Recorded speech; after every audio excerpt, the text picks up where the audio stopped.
옆에 계신 분들과 한번 인사 나누겠습니다. 큰 은혜 받으시기 바랍니다. 한번 인사하겠습니다. 큰 은혜 받으시기 바랍니다. 할렐루야. 오늘부터 요한 1서 강해를 시작하겠습니다.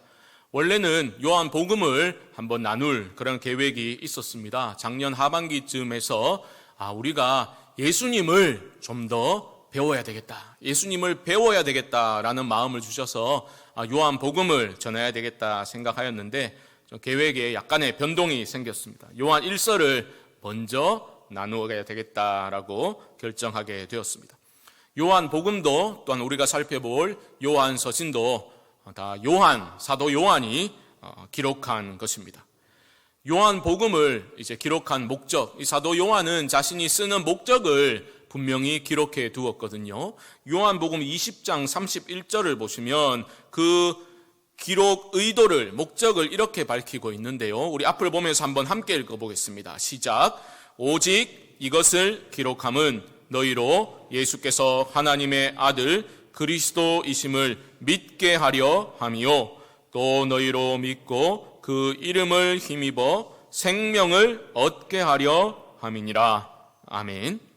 요한복음을 왜 기록했습니까? 너희가 예수는 하나님의 아들임을 믿어서 생명, 곧 영생을 얻도록 하기 위해서 복음서를 기록했다라고 분명히 밝히고 있습니다. 그런데 우리가 살펴볼 요한 1서는 조금 다른 면이 있습니다.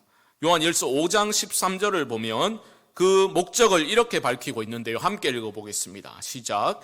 내가 하나님의 아들의 이름을 믿는 너희에게 이것을 쓰는 것은 너희로 하여금 너희에게 영생이 있음을 알게 하려 함이라. 아멘.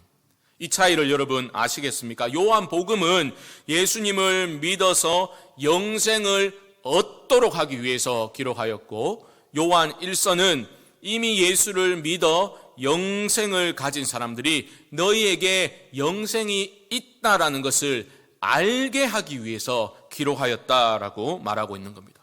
요한복음이 영생을 얻는 방법에 대해서 말하고 있다면 요한 1서는 영생을 누리는 방법에 대해서 말하고 있는 겁니다. 지금 상황에서 우리 모두는 예수님을 믿는 자들이라고 전제를 하고서 어떻게 우리에게 주어진 이 생명을 누리며 살아야 되는가, 그것을 우리가 집중적으로 살펴보기를 원하는 것입니다. 요즘 코로나 때문에 교회가 세상에서 지탄의 대상이 되고 있죠. 언론 보도를 들으면서 아니면 인터넷 기사에 달린 댓글들을 보면서 우리는 참 속상해하지요. 억울해하기도 하고 참 부끄럽기도 하고 복잡한 심정이 들 때가 많을 것입니다. 어쨌든 분명한 것은 분위기가 좋지 않습니다. 시선이 차갑습니다. 실제로 자료를 보면 코로나를 겪으면서 교회를 이탈하는 사람들의 수가 급증했다라고 알려주고 있습니다. 그리고 소위 가나안 성도는 신앙이 있다고 말하지만 교회에 속하지 않고 교회를 나가지 않는 그러한 성도들을 가나안 성도라고 말하거든요. 그런데 그 사람들의 숫자도 급증하고 있다라는 보도 자료를 보았습니다. 가끔 성도님들과 얘기를 나누게 되면 이런 말씀 많이 하셔요. 목사님 요즘 너무 힘들어요.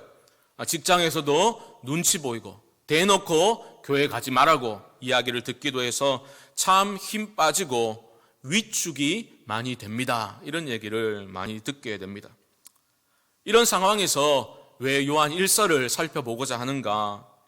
코로나 시기에 우리 신자의 정체성을 다시 한번 확인하는 게 필요하겠다 싶었습니다. 우리가 누구인지를 알고 우리를 위축되게 만드는 이 상황을 우리는 성경적인 관점에서 바로 해석할 수 있어야 합니다. 그래야 우리가 살겠다 싶습니다. 저는 이 부분에서 로이드 존스 목사님의 요한 1서 강해 책의 도움을 받았는데요. 그분은 그 두꺼운 강해서를 쓰면서 제1장을 그리스도인과 세상이라는 제목으로 그렇게 진행을 하였습니다. 보통 강해서가 1장 1절부터 강해를 쭉 시작하잖아요. 그런데 로이 존스 목사님은 책을 보니까 5장 19절을 먼저 다루고 있습니다. 제1장에서 그리스도인과 세상이라는 제목으로 5장 19절을 다루는데 이렇게 말합니다. 제가 읽습니다. 또 아는 것은 우리는 하나님께 속하고 온 세상은 악한 자 안에 처한 것이며, 분명히 알아야 한다는 겁니다. 우리는 하나님께 속해 있고 온 세상은 악한 자 안에 처해 있다는 엄연한 영적인 사실을 알아야 한다라는 겁니다. 이 말씀은 우리가 그리스도인으로서 우리의 정체성을 바로 알아야 되고 이 세상 속에서 우리의 위치는 어디인지를 알아야 된다는 말이죠. 그리고 신자는 이 세상과 어떤 관계를 맺으며 살아가야 되는가, 이 질문을 놓치면 안 된다라고 말하고 있는 것입니다. 여러분, 우리가 위기를 만나고 문제를 만나게 되면 근원으로 돌아가서 생각해 보아야 합니다. 몰라. 다 귀찮아. 교회도 싫고 세상도 싫고 그냥 다 귀찮다. 이러면 안 되는 거예요. 성경은 그리스도인이 이 세상을 좀 더 살만한 세상으로 바꾸어 나가는 일에 부름을 받았다라고 말하고 있지 않습니다. 그렇다고 세상을 등지고 세상과 철저히 구분되어서 결별을 선언해야 된다라고 가르치지도 않습니다. 물론 세상을 바꾸어 나가야 되겠죠. 하지만 가장 근원적인, 근본적인, 우선적인 그리스도인의 과제는 무엇입니까? 우리가 그리스도인이라는 사실을 확실히 알아야 한다라는 것이 가장 우선적인 것입니다. 우리가 누구인지를 알아야 이 세상이 우리를 주관하지 못하게 되는 것입니다. 우리가 누구인지를 바로 알 때 우리는 위축되지 않을 수 있습니다. 상황에 얽매이지 않는 기쁨을 우리는 누릴 수가 있는 겁니다. 상황에 따라서 기쁨을 잃었다가 얻었다가 하는 것은 영원한, 성경이 말하는 충만한 기쁨이 아닌 것이죠. 오늘 우리가 읽었던 1장 4절을 보시면 이렇게 말합니다. 우리가 이것을 쓰면 우리의 기쁨이 충만하게 하려 함이라. 하나님은요, 당신의 자녀들이 넘치는 기쁨, 상황에 요동치거나 흔들리지 않는 영원한 기쁨으로 충만한 삶을 살아가기를 원하고 계십니다. 상황에 대해서 무조건 침묵하자라는 말씀을 드리는 게 아닙니다. 우리가 소유하고 있는 생명, 그 영생이 무엇인지를 먼저 분명히 알아야 한다라는 겁니다. 이 더러운 세상, 이 망할 놈의 세상 한탄하면서 저 천국만을 바라보면서 이 지긋지긋한 현실의 상황을 도피해보자, 이런 뜻을 지금 말씀드리는 게 결코 아닙니다. 상황이 어려울수록 근본으로 돌아가야 합니다. 하나님과의 관계를 점검해 보아야 합니다. 하나님의 뜻을 먼저 구해야만 합니다. 코로나 상황을 분석하고 한국 교회의 대처에서 어떤 문제점들이 있었는가 파악하고 분석하는 것 필요합니다. 하지만 가장 먼저 해야 될 일은 아닌 것이죠. 가장 먼저 우리가 붙들고 알아야 될 것은 우리는 하나님께 속한 자들이라는 겁니다. 그리고 온 세상은 악한 자 안에 처해 있다라는 이 말씀을 기억하는 겁니다. 선과 악, 빛과 어둠, 이 대립 구도로 가지고 무조건 세상과 우리가 대립각을 세워야 된다, 이런 말씀을 드리는 것은 아닙니다. 먼저 붙들어야 할 것이 있다는 겁니다. 우리의 믿는 바가 무엇인지를 분명히 알아야 된다는 겁니다. 신앙의 본질이 무엇인지를 확인해야 한다라는 겁니다. 저는 요한 1서를 함께 나누고자 결정을 하고 기도를 하면서 이런 소망을 가지게 됩니다. 우리 안에 하나님, 치유와 회복이 임하게 하여 주옵소서. 우리가 소유한 그 생명이 얼마나 위대한 것인지, 그 생명의 영생의 영광스러움과 우리를 향한 하나님의 그 사랑이 얼마나 위대하고 풍성한 것인지를 우리가 깨달아서 이 세상 속에서 우리는 누구이고 어떤 삶을 살아야 하는지를 우리가 잘 배워서 어떤 상황 속에서도 흔들림 없는 기쁨으로 충만한 삶을 누리며 살아갈 수 있게 되기를 주님의 이름으로 축복합니다. 오늘은 첫 시간이라서요, 아무래도 배경적인 내용, 좀 딱딱한 말씀을 좀 드려야 될 것 같습니다. 뭐 언제는 부드러웠나 그렇지만 할 수 없지만 오늘 좀 이것을 좀 배워야 합니다. 요한 1서의 저자는 잘 아시다시피 사도 요한입니다. 사도 요한, 초대교회의 기둥 같은 인물들 중에 하나였습니다. 복음서를 보더라도 예수님이 무슨 중요한 일이 있을 때마다 누구를 데려가셨습니까? 베드로, 야고보, 요한을 데리고 다니셨습니다. 사도행전을 보더라도 이 세 사람은 초대교회에서 중추적인 역할을 감당했던 것을 발견하게 됩니다. 아마도 요한은 주후 60년대 중후반에 그 당시에 소아시아 지역에 기독교가 흥왕하게 되었거든요. 그 즈음에서 소아시아로 이동하여서 에베소 교회를 거점으로 해서 그 지역의 교회들을 돌보고 목회했던 그런 것으로 우리는 파악하고 있습니다.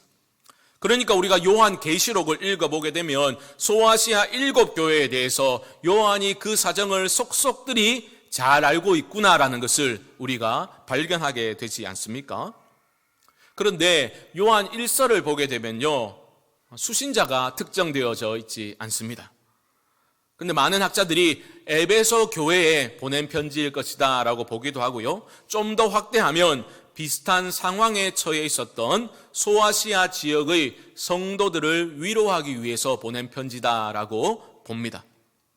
제가 비슷한 상황이다라고 말씀드렸는데 이 상황이 중요합니다. 신약의 서신들은 그냥 무슨 교리를 가르치기 위해서 기록된 것이 아니라 교회가 처한 상황에 대한 목회적인 답변이기도 한 겁니다. 그렇기 때문에 우리가 오늘 첫 시간 도대체 이 편지를 받은 그 교회 안에 무슨 일이 있었는가, 그 상황을 잘 알아야 하는 겁니다.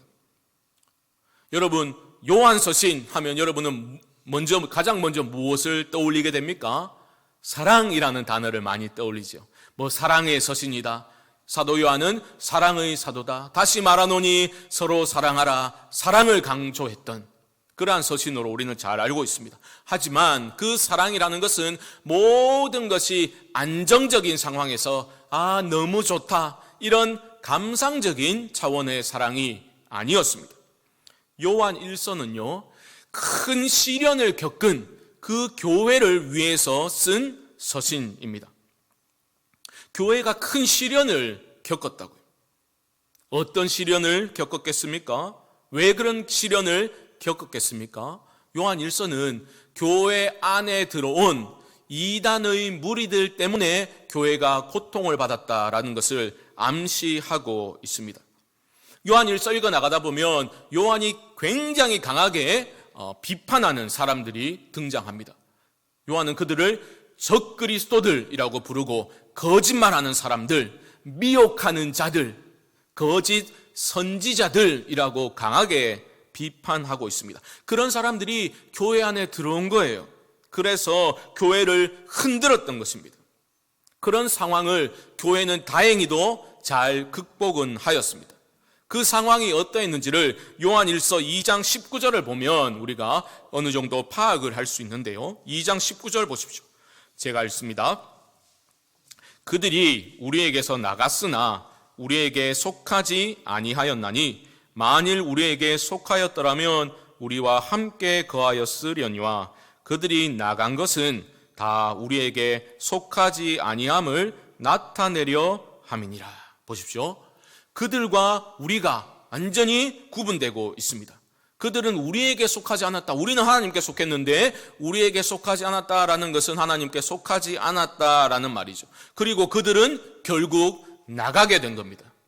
교회에서 축출당했든지 아니면 그들이 규합해가지고 나갔는지는 정확히 알 수 없지만 그들은 결국은 교회 밖으로 나가게 되었습니다.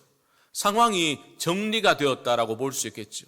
하지만 여러분, 교회가 큰 분쟁을 겪었습니다. 상황이 정리되었다고 그 다음 주일부터 예전처럼 정상적인 그러한 모습으로 회복될 수 있겠습니까? 너무나 힘든 거죠.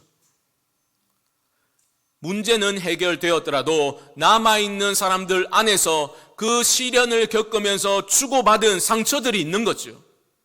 그러니까 교회가 큰 분쟁을 겪으면 교회 분위기는 굉장히 다운되는 겁니다. 신앙에 대한 회의가 일어나게 되죠. 신앙이 약한 분들은 교회가 싸우는 거 보면 완전히 믿음을 떠나버리는 경우도 있습니다. 또 과거에 자기가 분명히 체험했던 신앙의 체험들마저도 회의적인 시선으로 바라볼 때가 많지요. 교회에 대해서 실망하고 떠나버리기도 하는 겁니다. 냉랭하게 남아있는 자들 안에서도 사랑이 아니라 서로 정죄하고 판단하는 시선으로 바라보고 대할 수가 있는 거죠. 그래서 요한이 사랑을 말하고 있는 것입니다. 자, 그렇다면 여러분 생각해 보십시오. 그토록 강력하게 비판하는 적그리스도들, 거짓 선지자들은 누구였습니까? 교회를 혼란에 빠뜨렸던 그들은 어떤 이단적인 가르침을 준 것입니까? 2장 22절 말씀을 한번 보십시오. 제가 읽습니다. 거짓말하는 자가 누구냐? 예수께서 그리스도이심을 부인하는 자가 아니냐? 아버지와 아들을 부인하는 그가 적그리스도니. 적그리스도 나왔습니다. 이어지는 23절도 보십시오.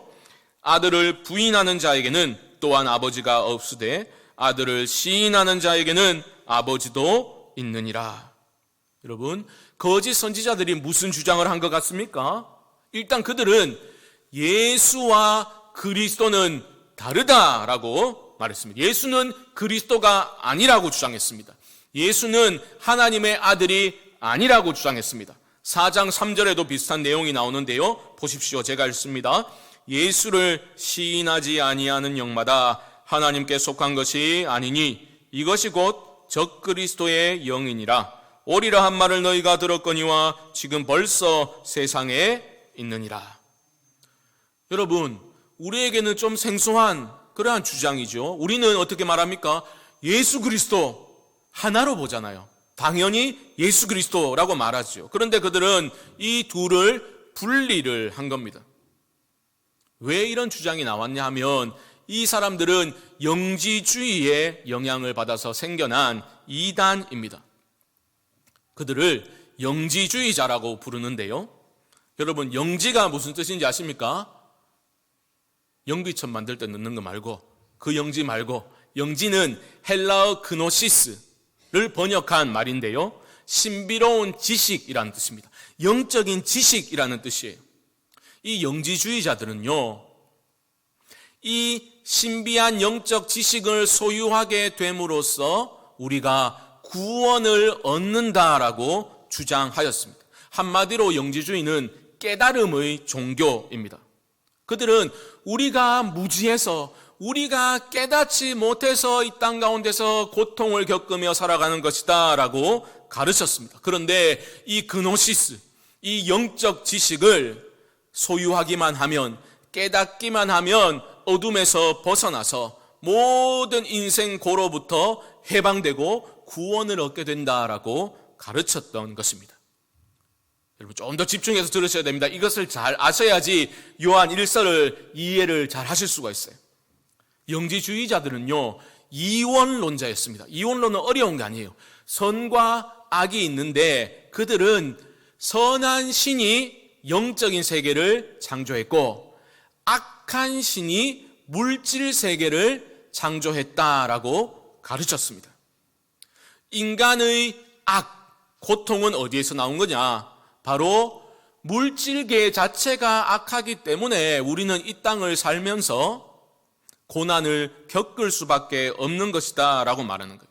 인간의 영은 선한데 영이 악한 육신 안에 갇혀 있기 때문에 고통을 겪으며 살 수밖에 없다는 거예요. 그래서 그들은 선과 악이라는 도덕률에 얽매이는 것을 매우 수준 낮은 것으로 보았습니다.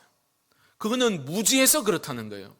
영적인 지식을, 그노시스를 깨닫기만 하면, 소유하기만 하면 그런 육신적인 삶에서 초월하게 된다는 거죠. 여기서 어떤 문제가 발생되겠습니까? 이 땅에서 어떻게 사는 게 중요하지 않게 되는 거죠. 죄를 죄로 여기지 않게 됩니다. 죄라고 말하는 게 원래 악한 신이 육체를 창조해서 물질계를 만들어서 생긴 거기 때문에 우리 책임이 아니라는 거죠. 그걸 죄라고 생각하고 죄 짓지 않기 위해서 발버둥 치는 것은 수준 낮은 것이라고 그들은 가르쳤습니다. 초월해야 된다고 가르쳤던 것입니다. 자, 그럼 다시 예수님과 관련해서 기독론으로 돌아왔어요. 그럼 이제 왜 이런 영지주의자들이 예수를 그리스도가 아니다라고 주장했는지를 좀 이해하시겠습니까? 당연한 겁니다. 예수는 인간 예수예요. 인간 예수. 육신을 입고 있는 인간 예수.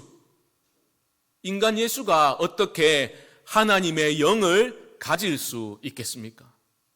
안 되는 거예요. 그래서 요한 사도 당시에 활동했던, 에베소에서 활동했던 케렌투스라는 영지주의자는 이런 주장을 하게 됩니다. 인간 예수는요, 성령으로 잉태된 것도 아니고 동정녀 마리아를 통해서 난 것도 아니에요. 인간 요셉과 인간 마리아가 결혼해가지고 정상적인 부부 관계를 통해서 인간 예수가 태어난 겁니다. 그런데 이 예수가 세례를 받을 때에 하나님의 영인 그리스도가 비둘기처럼 인간 예수 안에 들어왔다는 거예요. 그래서 함께 했다는 겁니다. 함께 하다가 십자가에서 달려 죽기 직전에 그리스도가 떠나갔다라고 주장을 합니다. 그래서 실제적으로 그리스도는 고통을 받은 적이 없어요. 인간 예수가 고통을 받은 겁니다.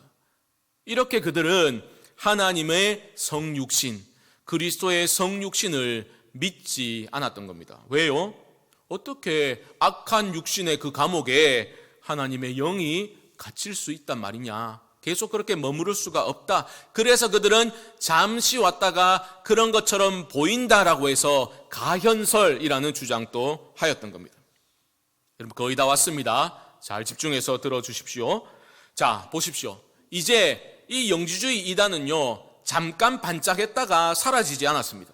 자료를 보면 2세기로 넘어가면서 거대한 세력을 엄청난 세력을 형성하게 됐어요.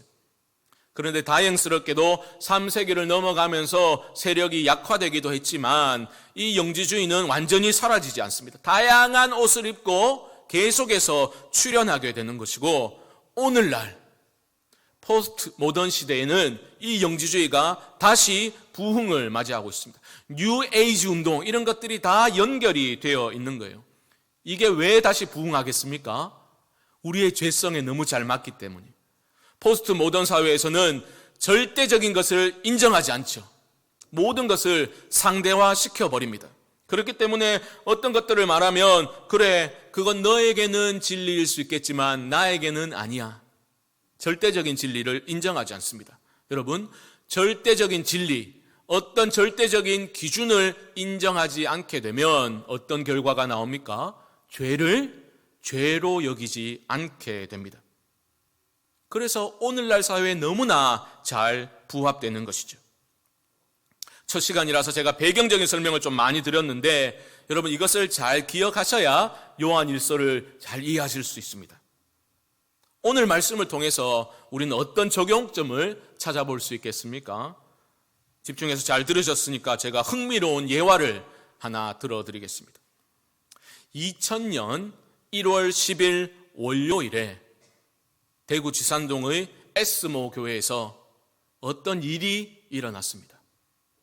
어떤 일인지 아십니까? 저의 결혼식이 있었습니다. 왜 그렇게 심각하게 보십니까? 그날 제가 결혼했거든요. 그 전날 무슨 일이 있었냐면, 결혼 선물로 제가 카메라 세트를 선물로 받았어요. 그 전에는 제가 별로 카메라 삼각대라는 거 있잖아요. 올려놓고 사진 찍는 거, 도움을 주는 거, 그 사용해보지 않았습니다. 선물 주니까, 내일 이제 신혼여행 떠나니까 그 챙겨서 가야 되겠다. 카메라 얹어가지고 사진 찍으면 되지. 저는 안다고 생각했어요. 그걸 챙겨가지고 신혼여행을 갔습니다. 저는 어디 가면 그냥 조용한 데 앉아가지고 쉬는 걸 좋아하는데, 저는 그거 모르고 결혼해가지고 제 아내는 고지곧대로녀라서 어딜 가면 가봐야 할 곳이라는 책자를 받게 되면 무조건 가봐야 되는 거예요. 그 길을 가서 사진도 찍고 그렇게 해야 되는 겁니다. 그래서 제가 따라갔잖아요. 제가 엄청나게 고생했습니다. 사진 찍는다고. 왜요? 그 삼각대 다리가 너무 짜리몽땅한 거예요. 그래서 높이를 맞추기 위해서 벤치를 찾고 올려놓을 만한 바위를 찾아 헤맨다고 너무너무 고생을 했습니다. 너무 부끄러운 얘기죠. 왜요? 그거는 다리를 버튼만 누르면 다리가 쭉쭉 늘어나게 돼 있거든요. 삼각대라는 것이. 저는 그걸 몰랐던 거예요. 몰라가지고 그 짧은 거를 어떻게든 맞춰보려고 그래 고생을 했던 게 기억납니다. 부끄러워요. 지금 생각해도 화끈화끈합니다. 사람들도 얄궂지. 그래 고생하고 있으면 지나가다가 그 다리 빼면 된다고 좀 알려주지. 제가 부끄러울까봐 그랬는지 몰라요. 다 모른 척하고 지나가더라고요. 여러분, 뭘 모르면서도 알고 있다는 착각에 빠져 살게 되면 고생을 하게 되는 거예요. 영적인 문제도 비슷합니다. 저는 여러분들에게 단순한 질문, 하지만 아주 중요한 질문 하나 드려보겠습니다. 여러분은 하나님을 아십니까? 요한 1서에서 알다라는 단어는 이 짧은 서신에서 알다라는 단어가 21번이나 사용되었어요. 왜 그렇겠습니까? 영지주의자들이 깨달음을 강조하면서 알다라는 단어를 계속해서 사용했기 때문에 사도 요한은 그들이 사용했던 그 단어를 가져와서 그들의 주장을 반박하고 있는 겁니다. 하나님은 깨달음을 통해서 알게 되는 게 아니라 우리가 깨달아서 하나님께로 갈 수 있는 게 아니라 성육신하신 하나님과의 만남을 통해서 하나님을 알게 되는 것이다 라고 요한은 강조하고 있는 것입니다. 다시 질문을 드려보겠습니다. 여러분은 하나님을 만나서 알고 계십니까? 여러분은 정말 성삼위 하나님에 대해서 알고 계십니까? 예수님 아버지가 하나님이고 하나님의 홀령이 성령 아이가 그거 너무 깊이 알려고 달려들었다가 정신이 이상해진 사람도 있다 하더라. 또 그런 얘기는 또 어디서 들으셔가지고. 많은 사람들이 교회를 출입하면서도 나는 하나님에 대해서 잘 안다. 숙제 끝냈다. 이래 봬도 알 건 다 압니다라는 자기 기만에 빠져서 신앙생활 할 때가 너무너무 많습니다. 우리 안에 하나님을 더 알고 싶고 하나님을 더 깊이 만나고 싶은 열망이 식어버린 것들을 보게 됩니다. 나는 예수 믿고 구원받았다. 이것이 신앙생활의 전부인 양 믿고 하나님을 다 안다라고 착각하면서 살아가게 되니 하나님을 더 알고자 하는 열망도 사라지게 되고 그리스도를 닮고자 하는 그러한 열정도 식어버리게 된 겁니다. 이것이 교회가 힘을 잃어버린 주 원인 아니겠습니까? 왜 교회 안에서 이토록 많은 부끄러운 문제들이 발생합니까? 하나님을 모르기 때문 아닙니까? 모르면서도 안다고 착각하면서 그 착각에 열심까지 보태지니까 문제가 더 악화되고 커져가는 것 아닙니까? 그러니까 평생 하나님을 위해서 일하였는데 일하다가 은퇴하였는데 은퇴하니까 너무 허무하더라. 공허감만이 찾아오더라. 이런 푸념을 늘어놓게 되는 겁니다. 왜 공허합니까? 일평생 주님을 섬겼는데 왜 허무합니까? 왜 공허합니까? 그러면 안 되는 거 아닙니까? 하나님을 위해 일한다고 했는데 그 중심에는 자기가 있었던 거예요. 악한 의도가 아닙니다. 하나님을 안다고 착각했기 때문에 이런 일이 일어난 거예요. 하나님을 향해서 행한 그 모든 일들이, 교회 안에서 열심히 행한 그 모든 일들이 지나고 보니 하나님 중심이 아니라 자기 중심이 되어 있었던 겁니다. 나쁜 뜻이 있어서가 아니라 하나님을 안다고 생각해서 하나님을 더 알고자 추구하는 노력이 우리 가운데 사라져버려서 이런 일이, 비극적인 일들이 일어나게 된 것입니다. 사랑하는 성도 여러분, 우리 모두가 하나님을 알고자 하는 열정이 회복될 수 있기를 주님의 이름으로 축복합니다. 잠시 후에 우리가 함께 부를 찬양의 가사처럼 다 알 수 없어도 나 알아가리라. 다 닮지 못해도 나 닮아가리라.